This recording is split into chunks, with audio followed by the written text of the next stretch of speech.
Hai teman-teman, kembali lagi di video saya. Nah, hari ini saya akan membahas buku yang berkaitan dengan sejarah atau strategi dan inovasi pembelajaran sejarah.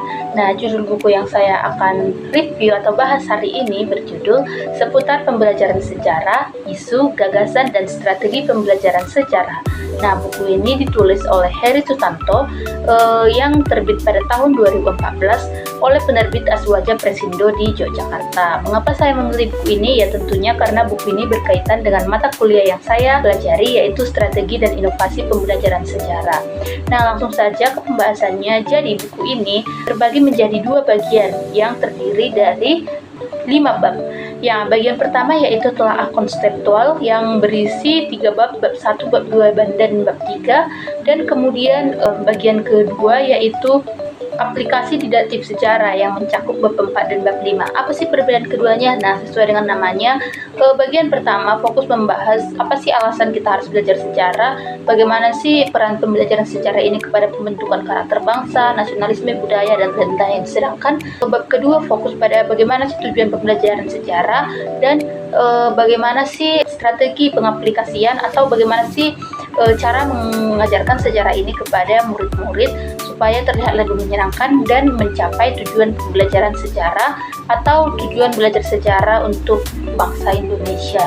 Pada bagian pertama itu mencakup 3 bab. Yang pertama ada bab 1 yang berjudul Sejarah, Budaya, dan Nasionalisme. Nah, pada bab ini menekankan pada bagaimana sejarah, budaya, dan nasionalisme saling berkaitan. Mengapa berkaitan? Ya, karena tentunya jiwa nasionalisme pada bangsa Indonesia tumbuh karena adanya suatu kesadaran mana nasionalisme tumbuh bukan karena adanya kesamaan etnis, namun karena multikultural dan adanya rasa senasib sepenanggungan. Itu semua terjadi karena mereka dijajah oleh Belanda selama 350 tahun yang tentunya sudah menjadi sejarah. Dengan mereka memahami itu, maka terbentuklah sebuah kesadaran bahwa mereka itu senasib sehingga melahirkan nasionalisme bagi mereka atau bagi kita. Kemudian apa sih hubungannya dengan budaya? Nah, tentunya belajar sejarah bisa membuat kita memahami bagaimana sih budaya ini terbentuk, karena kita tahu bahwa budaya selalu berkembang secara dinamis mengikuti perkembangan zaman.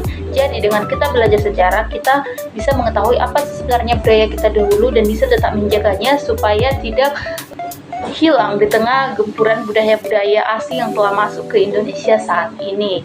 Nah, kemudian itulah hubungan sejarah, budaya, dan nasionalisme. Kemudian di bab 2 ada membangun karakter bangsa melalui pendidikan sejarah. Pendidikan sejarah juga bisa loh membangun karakter bangsa dengan apa? Ya, tentunya dengan adanya nasionalisme. Nasionalisme ini tentunya akan membangkitkan karakter-karakter yang diperlukan untuk keberlangsungan negara Indonesia, misalnya toleransi. Dengan mereka mengetahui sejarah, tentunya mereka bisa mentoleransi dong karena adanya keberagaman. Nah, yang kedua juga adanya tindakan yang tidak diskriminatif karena kita tahu Indonesia ini beragam, dan juga karakter bangsa yang lainnya yang tentunya akan membangun identitas nasional. Kemudian pada bab 3 ada penanaman nasionalisme melalui pembelajaran sejarah yang adaptif dan efisien. Nah, pada bab ini memberikan penjelasan mengenai tujuan pembelajaran sejarah, dan pada bab ini juga menekankan bahwa pembelajaran sejarah harus disampaikan secara efisien dan adaptif. Maksud adaptif bagaimana? Nah, pembelajaran sejarah harus disesuaikan dengan perkembangan siswa. Misalnya pada sekolah dasar fokus pada menjelaskan tentang pahlawan-pahlawan nasional misalnya. Kemudian untuk tingkat SMP bisa dengan menjelaskan peristiwa-peristiwa sederhana mengenai sejarah. SMA bisa menceritakan dan menganalisis. Begitu juga pada tingkatan-tingkatan seterusnya. Nah, oke, itulah untuk bagian yang pertama, yaitu mengenai konseptual yang mencakup teori-teori dan konsep-konsep mengapa pembelajaran sejarah itu perlu. Nah, kemudian ada bagian yang kedua, yaitu mencakup bab 4 dan bab 5. Bagian yang kedua ini yaitu aplikasi didaktif sejarah. Nah, ini berfokus pada bagaimana kita mengaplikasikan pembelajaran sejarah ini supaya tentunya menyenangkan, karena kita sudah tahu bagaimana sih pentingnya belajar sejarah. Nah, terlebih dahulu kita bahas bab 4, yaitu konsep dan praksis pembelajaran sejarah. Mengapa sih pembelajaran sejarah itu sangat penting untuk dipelajari? Nah, tentunya ada memiliki tujuan-tujuan. Yang pertama ada mengajarkan kesinambungan dan perubahan. Tentunya dengan kita belajar sejarah, kita bisa mengetahui apa sih kesalahan yang kita perbuat di masa lalu, sehingga kita bisa memperbaikinya di masa depan demi terbentuknya kelangsungan bangsa Indonesia yang semakin baik lagi ke depannya. Kemudian yang kedua ada mengajarkan jiwa zaman atau spirit of the age, yaitu pembelajaran sejarah memungkinkan siswa untuk memahami konteks sejarah, sosial, politik, dan melahirkan ide-ide yang terus berlanjut atau berubah dari waktu ke waktu.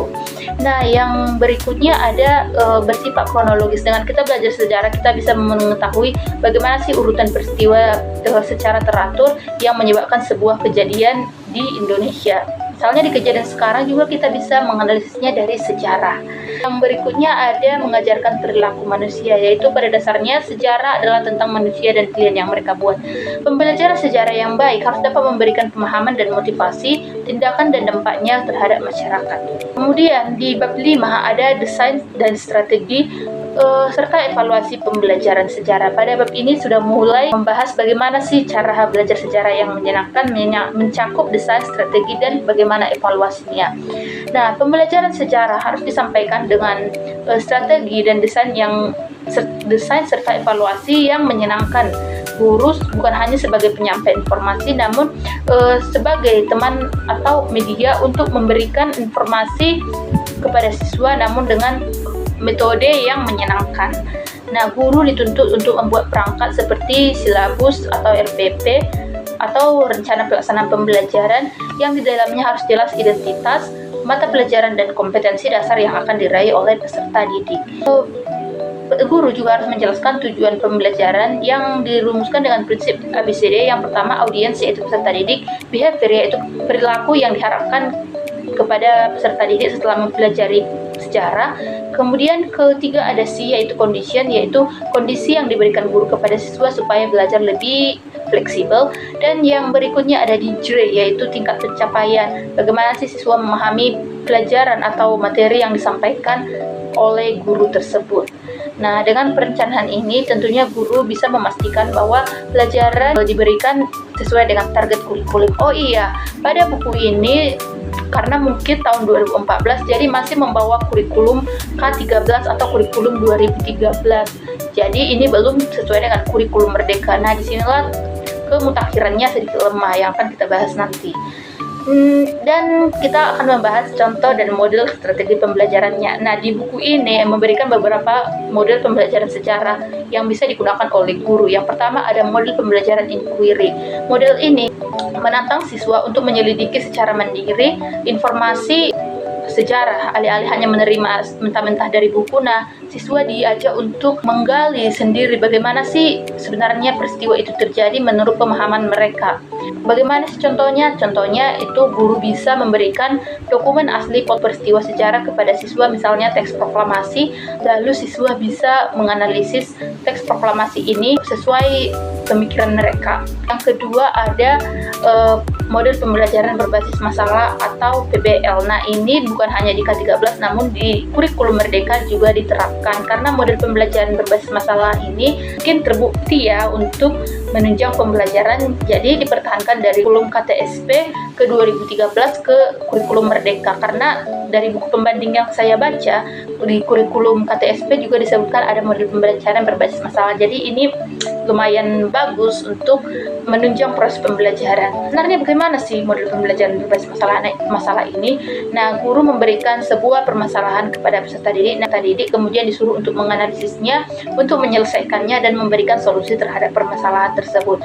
Bagaimana sih contohnya? Nah, misalnya dalam buku ini diberikan contoh, guru memberikan skenario tentang dilema yang dihadapi oleh para pemimpin Indonesia pada saat mempertahankan kemerdekaan di tahun 1945. Nah, di sini masalah ini, dilema-dilema ini akan diberikan kepada siswa, dan siswa akan disuruh menganalisisnya. Mengapa sih para pemerintah itu dilema pada saat mempertahankan kemerdekaan Indonesia? Apa sih penyebabnya dan bagaimana sih solusinya? Begitulah cara atau penerapan model pembelajaran berbasis masalah. Kemudian yang ketiga ada model pembelajaran mnemoik. Mnemoik ini yaitu menghafal materi pembelajaran. Nah, ini tentunya tidak sesuai lagi ya dengan kurikulum sekarang, karena tentunya dengan menghafal kita bisa lupa nggak sih. Jadi model pembelajaran inquiry ini hanya digunakan di 2013. Bagaimana sih pelaksanaannya kita tentu tahu, yaitu dengan menghafal materinya. Ini bisa juga disingkat untuk bisa mempermudah, namun tetap saja kalau berbasis mnemoik atau hafalan itu kurang efisien karena kita harus memahaminya. Di buku ini juga dijelaskan bahwa kita tidak harus berpaku pada sejarah nasional saja, namun tetap harus diintegrasikan dengan sejarah lokal supaya murid bisa memahami lebih mudah pembelajaran itu, karena dimulai dari sejarah yang dekat-dekat dengan mereka atau yang lokal, terus ke ranah nasional, terus nanti ke ranah internasional. Begitu. Yang terakhir di sini dibahas tentang evaluasi. Dalam buku ini dijelaskan bahwa evaluasi bisa dilakukan dengan teks tertulis, dilengkapi dengan tugas esai, presentasi, dan portofolio serta observasi sikap. Nah, ini masih sesuai dengan kurikulum 2013. Pada saat ini kita tentu tahu bahwa evaluasi tidak hanya berpaku pada itu, namun evaluasi bisa dilakukan secara luas melalui asesmen kepada peserta didik yang dengan berbagai jenis tentunya. Kita akan pergi ke keunggulan buku. Kita tentu tahu bahwa buku ini sedikit unggul karena dari hal keterkaitan antar bab, buku ini terkait karena dimulai dari bagaimana sih alasan, bagaimana konsep dan teori mengapa pembelajaran sejarah itu penting, kemudian dilanjutkan dengan bagaimana penerapan atau pengaplikasian pembelajaran sejarah ini. Jadi dari bab 1, 2, 3, 4 sampai 5 itu saling terkait. Jadi dari hal keterkaitan buku ini tentunya bagus. Kemudian yang kedua yang dinilai dari kemutakhiran isi buku. Nah, di sini agak lemah ya karena ini masih menggunakan kurikulum 2013 di mana banyak modul pembelajaran seperti mnemoik atau inquiry yang sudah tidak digunakan lagi di zaman sekarang. Namun itu karena buku ini memang terbitan tahun 2014. Jadi untuk saat itu bagus, namun di sini mungkin tidak sesuai lagi. Namun ada satu yang masih digunakan yaitu model pembelajaran PBL, di mana sekarang PBL masih digunakan dalam pembelajaran karena terbukti. Nah, dari sisi kemutakhiran ini agak melemah, namun dari sisi keterkaitan antar bab ini lumayan A+. Yang berikutnya yang saya akan review yaitu implikasi. Nah, pertama ada implikasi terhadap teori atau konsep. Tentunya buku ini sangat berdampak kepada teori, seperti teori konstruktivisme, yaitu pemahaman diberikan terhadap pengalaman langsung, di mana di buku ini tadi dijelaskan bahwa siswa akan meneliti secara mandiri pada model inquiry. Mereka akan menganalisis secara mandiri bagaimana sih proses sejarah itu. Nah, ini tentunya sangat berdampak pada teori konstruktivisme atau membangun. Nah, kemudian ini juga sangat berdampak pada konsep identitas nasional, di mana tadi saya menyebutkan bahwa dengan belajar sejarah, siswa bisa memperoleh pemahaman mengenai nasionalisme dengan adanya kesadaran nasional akan sejarah. Kemudian, buku ini juga berdampak pada teori adaptif, yaitu pelajaran harus disesuaikan dengan tingkat perkembangan peserta didik dari jenjang SD, SMP, SMA hingga ke bangku perkuliahan. Kemudian untuk pembangunan di Indonesia tentunya iya melalui pembangunan karakter bangsa dengan adanya nilai-nilai nasionalisme yang ditanamkan melalui pembelajaran sejarah yang ditekankan di dalam buku ini. Tadi saya sudah dibahas pada bab 1, 2, dan 3 atau pada bagian pertama. Ya, itu hasil analisis saya tentang buku ini. Buku ini sepenuhnya cukup bagus. Dari bab 1 sampai bab 5 itu saling terkait dan sangat kronologis, dari awal sampai akhir jelaskan dari alasan-alasan mengapa kita harus belajar, dikaitkan dengan teori, dengan budaya dan nasionalisme, kemudian dengan penerapannya dan juga pelajaran sejarah disampaikan secara adaptif. Itu sangat bagus. Namun di sini karena masih berpacu pada kurikulum 2013, jadi tentunya masih ada model pembelajaran yang tidak sesuai lagi, yang tidak relevan digunakan sekarang, seperti model inquiry dan mnemoik, yaitu menghafal yang tidak sesuai lagi. Namun di sini masih ada satu, yaitu model pembelajaran problem based learning yang masih digunakan hingga pada saat ini. Problem based learning masih bisa terus dikembangkan secara dinamis di kurikulum selanjutnya yang mungkin akan terus berubah. Nah, begitulah kesimpulannya, buku ini memiliki sisi keunggulan dan kelemahan. Dari keunggulan, babnya saling terkait, pemahaman bahasa yang diberikan juga sangat mudah untuk dimengerti. Nah, diberikan juga contoh-contoh bagaimana penerapan model pembelajarannya. Dari sisi kelemahan itu yaitu model pembelajarannya yang sudah tidak sesuai lagi. Baik, sekian dari hasil review saya terhadap buku Strategi dan Seputar Pembelajaran Sejarah, Isu Gagasan dan Strategi Pembelajaran Sejarah, karya Heri Susanto yang diterbitkan oleh Aswaja Presindo.